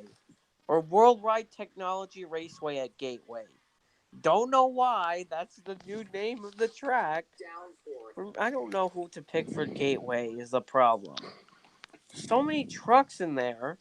And Josh Rayom is stupid for entering 3 trucks. And Jennifer Prokop entered 2 trucks. Don't know why. They're not too smart. I don't know who I want to win. Yeah, who you guys picks? I got Brett Moffitt going back to back. Brett Moffitt? Okay, You really think he would go back to back? we just have to wait for post-race inspection. Yeah. why I I know my pick. No. Beast mode, that'd be hectic. Beast Mode 56 has Harrison Burton winning. For me, Not a bad pick. I gotta go with Moffitt. All right, so we got 2 on Moffitt. for me, We got 3. Do we got 3? Do we got 4? Do we got 4? We can't go 5. We can't go 5 because there's only 4 of us on the podcast. So do we For got? me, We got 3. Do we got 4? I forgot who I picked. Who did I pick? I don't know. you said Pick Moffitt. Harrison. Moffitt. We got 3. We got 3 on Brett Moffitt. We got 3 on Brett Moffitt. Do we got 4 on Brett Moffitt? Do we got 4 on Brett For Moffitt? me, it's Friesen. Stuart Friesen. Truck 52. Do it for Eason. He needs. Like If he doesn't get a always- win this season, I don't know. If He he could've wins, started- he's not going to pass inspection. You're right, and then Boston will win again. Hey, do you want to be funny? Well, do you want to know what's my underdog pick for some reason? Chandler Smith. Yeah, that's my underdog because he's running Gateway in the 46. Never been the Gateway. He's running the ARCA race right before the truck race. But it would be funny if Stuart Friesen gets the win, but then he fails inspection, and then Chandler Smith gets the win because he got second. You That better, would you better like- make sure it's your backup pick. I can tell you that much. Yeah, because Chandler Smith ran well in the truck race at Iowa. Like you seen how he was leading before the caution, but he had to pit. Like they pitted, but he had the radio problem. If those radio problems would not happen, he would have been in the front. It's just the radios. He couldn't. He couldn't hear his crew chief and spotter. Well, that's a problem when you can't hear the spotter. And Chandler Smith did get a good finish. He finished 8th after having those problems. All right, so that's all of our picks for any other races coming up this weekend. Oh, let's talk about Nürburgring Oh, Oh, the yeah. 24-hour Nürburgring. this weekend. The second Oh. of 3 big endurance races in 3 straight weeks. The Yep. second of the trifecta. Yep. Because in 2 weeks' time, we will go back to the States for the Watkins Glen 6 hours. But for now, Yep. we're at the ADAC 24 hours of Nürburgring, or the Yep. 24H Rennen, as pronounced. That is Saturday morning. Yep. And there is WWE's distracting me, but there's over 160 cars in the race. Well then, and why are we not one of them? Let's talk about the picks. First of all, the SBI class is the main category that can go for the overall win. There are those GT3s that we see across the globe. Those are the SP9 cars, and it's going to start with them. which I believe my pick will be the 2017 winners. The car number 29, Land Motorsport Audi, will get the win, or Team Land, which they almost won Daytona this year. The Right. drivers Christopher Mies, Rene Rast, Calvin Vanderlyn, and Christopher Haas driving the Audi R8 LMS GT3. I haven't seen a single Nürburgring race in my life, so I don't know the entries or any of that. So Oh yeah, I'll give you the. I'll pick the same. So there's my pick. Joseph's pick is my pick. Let's just say there's 14 classes. I think. Wait. For me, Yeah, let's just stick with the top class. wait, Right. Wait, my question is the Manti Racing in the main class the Manti number 1? Manti Racing indeed is in the main class. Yeah, I And want. those guys have literally all the Porsche drivers that came from Le Mans, that Porsche GT Pro team. For some reason, I feel like it's the number 1 Manti Racing car will get the win. We have Richard Leitz, Frederick Malkovicki, Patrick Pilet, and Nick Tandy. Yeah, I feel So- like that car was gonna get. But here's the thing, though. Yeah, We it talked is. about Le Mans. I said that they need to have a good Le Mans 24 hours to carry over to Nürburgring. And, well, where did they finish? They finished second and third in class. So I guess there will be some high hopes going to Nürburgring, which will be very essential. Right.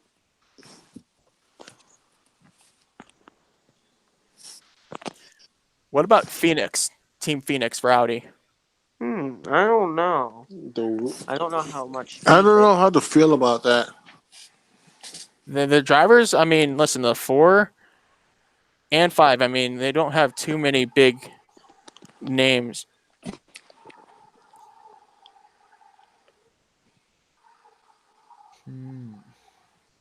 Like,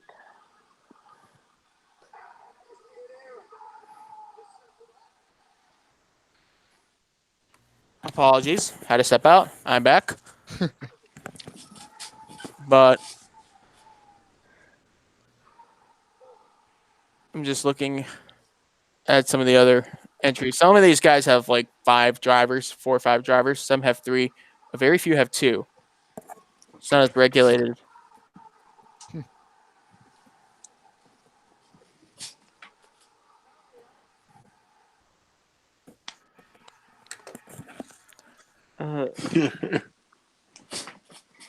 You know who else I think has a chance? who? I'm looking at the other Porsche for Manti Racing, the 911 Porsche. Earl Bamber, Michael Christensen, Kevin Estre, and Lawrence Vantor. Huh. Do you think they'll be the better Porsche, or will it be the number 1? For some reason, I feel like it's the 1 because they have drivers that are like a little bit more experienced. I've seen Patrick Pilet, Frederick McWicky, and them. The 1 drivers, the drivers of the 1 do really well in other endurance racing. I've seen them do good at Le Mans, Daytona. I've seen them do good in any endurance racing. And then how Right. about the Mercedes, the Black Falcon guys? They are stacked, and they're racing in multiple classes, but their SP9 entries that have caught my attention are definitely the numbers 2, 3, and 6. Wait, what class is the 16 car? The 16 car for Get Speed Performance. Yeah. They're in the SP9 class, which is the Okay. the overall fastest class. Why are there so Ranger many Van der classes? Zandy, Yeah. Tristan Vautier, Dominic Bauman, and Kenneth Heyer. Yeah. Why are What do there you think 15 about that? classes? Like I feel like There's 160 plus cars. Like I feel like the number 16 will do quite well. 'Cause they have experienced drivers in that series. You know Sebastian Vettel's brother, Fabian Vettel? Yeah. Fabian Vettel? Really? Yeah. He's the little brother of Sebastian Vettel. being in the Man. race. And the number 18 Get Speed car. You should tell the brother to stop spinning. Like about like that's gonna be interesting at Nürburgring because it's a long track. Like the only part I know about Nürburgring is the GP part. The Nordschleife I don't know. I'm always bad at the Nordschleife. Well, you have to have experience to get to the Nordschleife, which Like, is that's different like from the video GP track. Even video games I'm bad at. Hold on, guys. Second, Beast Mode's asking, since I'm a NASCAR guy, what would you guys think if the Supra went to the Cup Series? I guess it'll probably take a while to perform well. It'll look hideous. I'll say that. Like I feel like it'll go through the same growing pains as a Camaro, where it's a completely different style. well, So it'll take like a season or two to perform. how was the Ford Mustang performing well and that's their first season in Cup? Well, yeah, but I mean they're fairly similar. It's a fairly similar model to the Fusion. Right. Yeah. It's not like the Camaro where they have to switch. It's not like Chevy where they have to switch from an SS to a Camaro. They're completely different. Yeah. So Toyota were to go from a Camry to a Supra, it'd be completely different. yeah. Yeah, man. Like Hey, maybe you Kyle Busch haters could finally get that winless season you've been craving. Joseph would cry about that one. Listen, I Cry am a me a Toyota river. fan. I'm a Toyota fan because I like being the outcast of NASCAR fans. Because Well, it takes you to a cool world of independence. American muscle rules the game. well, 920s. I was not. 2016, 2017. I was always mad almost every race. See, I love it. You know, when Toyota wins NASCAR on Damn Facebook, darn Toyotas! they literally find every reason in the book to deny or disacknowledge the fact that they actually like Are successfully good. won a race. Yeah. And I yet give them credit. I want Honda to join NASCAR. So me bad. too. Don't, Let's get don't, those going in. don't, Let's go. Don't do it. Don't do it. Honda. If the Camry and Accord are rivals on the streets, then they But- should be rivals on the racetrack. How about? But what about? If you're gonna put Honda in NASCAR, please put them in the truck series. The Ridge Just Line. leave it at that. Put them in the No, truck no, series. No, Oh, put Hey, them in the that's Cup literally how because- Toyota. Guys, No, here's the I thing. got it. Danny, this'll make you so split. Jimmy Johnson in a Honda. Oh, hell no. Provided by How about McLaren. that? Well, maybe Hell one- no, bro. Provided by maybe McLaren. How would that make you feel? Hell, Horrible. Pissed He'll off. maybe run better. He'll maybe run Maybe- better. Hey, lose come on, my man. mind. Hey, come on, man. Or he may miss the 48. Daytona 500. 48. You never know. Oh, they'll get Not a charter. happening. I think Ever. Terry could not miss a Daytona 500. Well, Oh, provisionals. Yeah, charters. Horrible. Get rid of them. they are. And top 35 in order points. You know, make David Rudiman put in some work. Get rid of Oh. all of it. Get You rid don't of, qualify. You don't qualify. Tough shit. get rid of Greg Bull Ives club. because sometimes Greg Ives doesn't make good pit calls. How did Greg Gives get into the conversation? Because we're talking about get rid of things, I said Greg Ives. Greg Oh, Gives yeah. helped I'm the a plug. team. Hold on. Well- Beast Mode 56 has the right idea. Get rid of the Camrys. Bring in the Priuses. Oh no. Oh my god! Seeing that run on the racetrack, oh my goodness! Beast Mode 56 knows how to use his head. No, no. Well, what about Bring back Dodge, man. Yeah, Dodge- let's bring Dodge in no. too. Dodge said no. Bring Dodge said no How about completely. Fiat? Let's put the Fiat 500 in the Xfinity. No, the Mini Cooper. The Mini Cooper in the Cup Series. Oh my god, we'll pull a smart wait. Think outside the box. Elon If- Musk wait. coming to NASCAR. Wait. Not even wait. with Tesla, with a SpaceX rocket. But wait, guys. I was saying, if Dodge does come back, should they bring back the Challenger or the Charger Hellcat? I feel like they'll bring the Charger Daytona just for nostalgia reasons. Bruh, Daytona. That's a Challenger Hulk. I bring in the Charger for the Cup Series and have the Challenger and Challenger Xfinity. for Xfinity. The Challenger Hellcat for the Xfinity.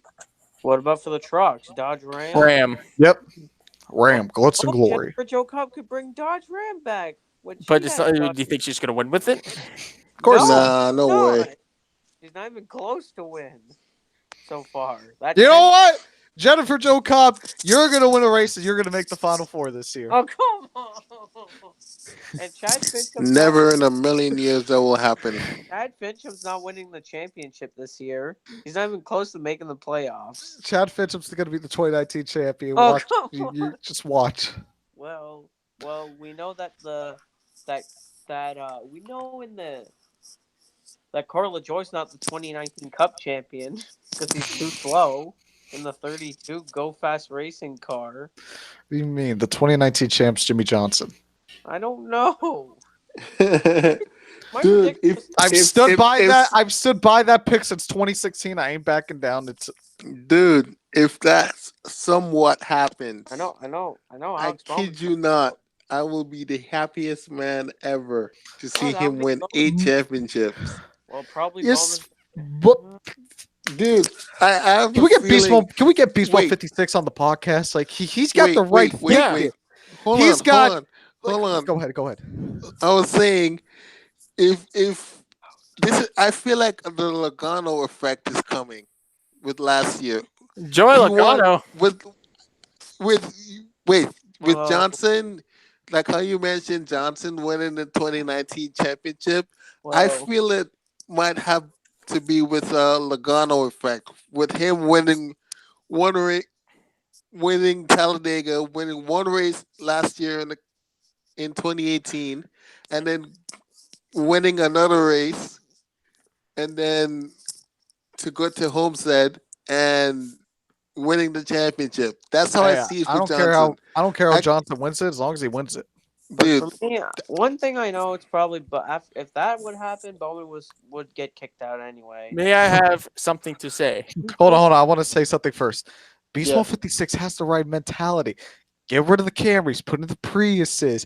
Mike Harmon, the champion. This guy knows his stuff. Carmen.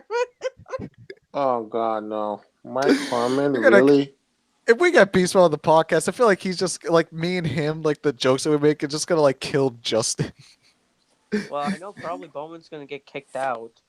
I Nah. feel like for some reason, I feel like they're gonna try to jump Gregson into the Cup Series. If they do, he's replacing Johnson. But people still, Well, like the problem. if they're gonna replace Johnson, then might as well just have to retire that number. No. I mean, they didn't retire Gordon's number. Yeah, they kept the 24. They kept They it. failed to commit with retiring the 3. Well, yeah, that's true. Yeah. If anything, they got rid of the 88. And The 88's still there. Existing. This is racing. Well, It's not a stick and ball sport where teams can choose to have numbers retired. Unless it's F1. I mean, the only thing F1, 17 is retired. yeah, Jules Bianchi. Yeah, But I they- know the champion can have their number like 1. selected to 1 if they want to in their defending year. That's I know that's also a thing in motocross as well as in IndyCar. Yeah, because I remember Newgarden had the 1 in 2017. Or Petty's, that's true. I had like a random memory for some reason of Ryan Villapoto in like 2013 or whatever, riding the number 1. Don't I ask why that came up. I remember when he had the 1 in 2015 when he drove the 1 because he won the Will Power. Yep. And I remember when Pagano had the 1, the 22 was it for one race in 2017. Montoya Juan drove Montoya. at the Indy 500. I'm very addicted to magnets. Well, hey, at least Montoya did not hit in 2017. You know Good what? to know. Hey, during qualifying in 2017, Montoya didn't hit a trash bag. Like in 2016, that ruined his qualifying run. He hit a garbage bag. Imagine if a garbage bag makes someone get bumped from the Indy 500. Oh God, that That would suck. yeah, garbage. That'd be bag. funny. That would be weird too. A garbage bag, like about. Like, I don't know about Alex Bowman with 2020 yet because we only know that Pavlina Exalta. I think I'll make it through Come the on. year. Yeah, I think he'll be fine. Exalta Valvoline, Exalta, and Lumar Lumar. windows are the only three sponsors because Nationwide saying bye bye. That's basically Yeah, I remember he had a jet car. Nationwide's not on his side. well. I remember when people like Ain't that a shame? well Yep, ain't that even son of a without bitch. even without Nationwide, Bowman's still good. He ran good with Exalta. Some Yeah, ran that's true. well. He almost ran good at Bristol last year with a Valvoline car. He's running Valvoline in a It's like Valvoline, wearing a different costume for the same party. You but don't know what you're expecting. I Especially when it's on Halloween. well Alex, Halloween's the This lone is exception. Halloween. This is Halloween. How did we get into Halloween? We're not even in July yet. like Alex Bowman the Stars and Stripes Valvoline car. I like the paint scheme. Like I feel like Dude, that's epic. I hope he gets a top 10 at Daytona. He I think will. I think he might win the last Daytona. night In fact, he's that probably would going to do it. that would be awesome. Then he's locked in the playoffs. He would get his first career win. That would be awesome. I would like that to happen, but you never know with Daytona. We've seen people crash at Daytona. Remember the big crash at the end of the Daytona 500? Yeah, Holy crap. There's like 21 cars in just one crash. but you got to remember who had. Who Remember had how Matt DiBenedetto, right? He came down on Paul Menard. Yeah, and they made contact. Literally, they all had a chance to win before 9 laps to go. And then they crashed. And the winner overall, who won the day? Denny Hamlin. Why I was gonna And he say passed inspection too. Hey Joseph, I was gonna say Greg Biffle. He was not even in Greg the Daytona. Biffle. No, You know what? Watch him race in 2020 Daytona 500 at the age of 50. Could he win the Daytona 500 then? But what team would he drive for? Brett Hold on. Beast Mode 56. That's like, how do we get into anything in this show? Who the hell knows? Like my question. That's what a good team question. What if Greg How do Biffle we Halloween? We go from talking about the race weekend and what to review to Halloween. What's next? It's I all loved it. thanks to me. What's next? Weed? No. Really? Are we Up talking about next on- Austin Wayne Self here? On next on the No. Below the Line No. podcast, Are we'll we tell talking you where to about get the feelings? finest dealers. Okay, let's talk about Austin Wayne Self for a second. Dan, you Okay. got to say anything about that? Stay off the weed. What about Jeremy Mayfield? Stay off the damn crack. Well, And he don't listen. Stupid. You know Like, what? A lot of people, when they announced about somebody that got suspended from You NASCAR, driving, you getting millions of dollars, and you can't stay off the meth. I remember in 2009, everybody was confused. They didn't expect that Jeremy Mayfield got suspended in 2009.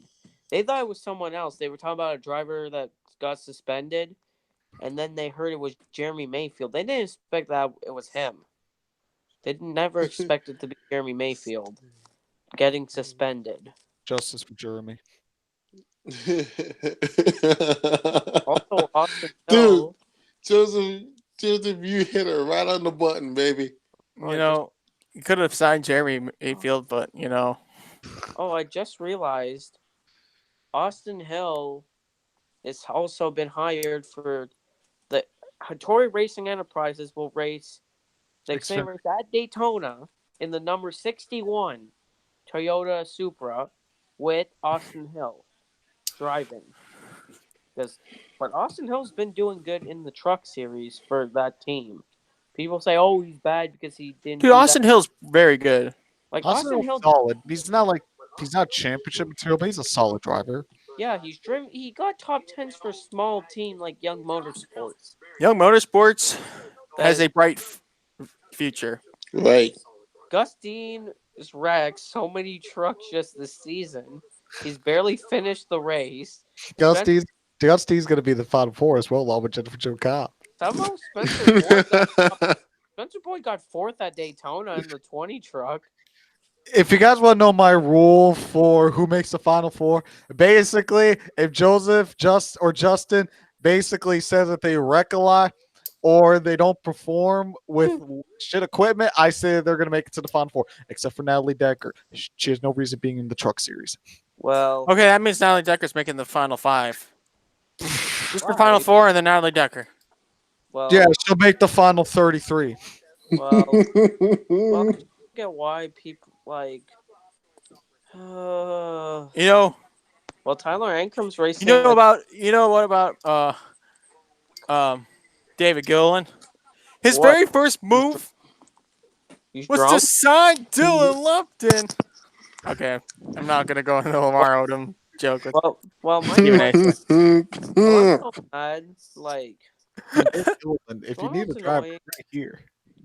Well, it sucks again. Tyler Ankrum stuck with Joe Nemechek's 87 truck. You know what? At least he'll get a good qualifying run. No, usually. But guess who's in the 8? Me? Tatum Murphy. Oh, I thought I was driving the 8. No. I'm driving the 8. What are you talking about? Where's your See- NASCAR license? You see, hold on. You see the number 8. It's not the same font. Okay, It's here's the my same NASCAR number. license. I have it right here in my hand. That's not a NASCAR. I have pages of them. All right. Where's Joe Here's Nemechek? here's my NASCAR license right here. Where's Joe Nemechek's phone number? An empty Oh, Joe See, Nemechek. Morgan Shepherd's gonna win Morgan Shepherd can win the championship. That's an 87's not a phone number. If you put 87 on a phone, it's not gonna answer. All right. We Like, got anything about- else we want to talk about other than just back Marco winning championships? Like, I made it up. there's Arca. I forgot there's Arca at Gateway. Arca's racing at Gateway. Also, Michael Self's gonna win. Christian Neckes. Chandler Smith. He's also racing.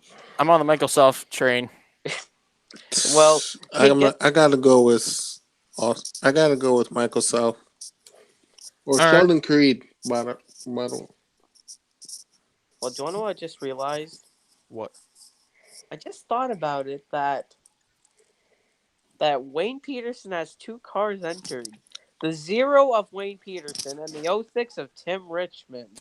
Okay, Tim Richmond. I mean, he used to be a Not superstar him. in the Cup Series, so Yeah, I mean, why- exactly. He why almost look away? exactly. Like, He almost stole the title from Earnhardt. No, not that Tim Richmond. The other one that's born in the 1990s. This one's born in this dude's blonde. Tim Richmond was not blonde. Hey, he could have dyed his hair. Well, Yeah. Tim Richmond had a beard. He doesn't have a beard. He's young. To be honest, whoever has the best brakes will win. Well, like, I know that we know Dick Donehey's not going to win driving for Andy Hullenberg in the 1. You know what? Fine. I'll pull Will NASCAR opinion. Fernando Alonso's going to win. Hey, How Brad did you Smith, get there? Brad Smith's not going to win. I don't know. Ask Will. Every time I ask in the chat who are you guys' picks, he always says Fernando. Well, you know Brad Smith's not going to win in the 48 car.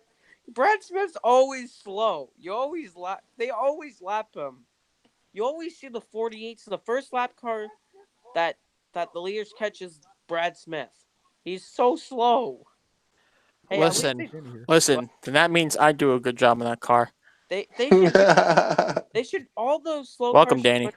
Hey, the slow cars should race each a taxi looking car like Con Nicolopoulos at Kentucky in 2017.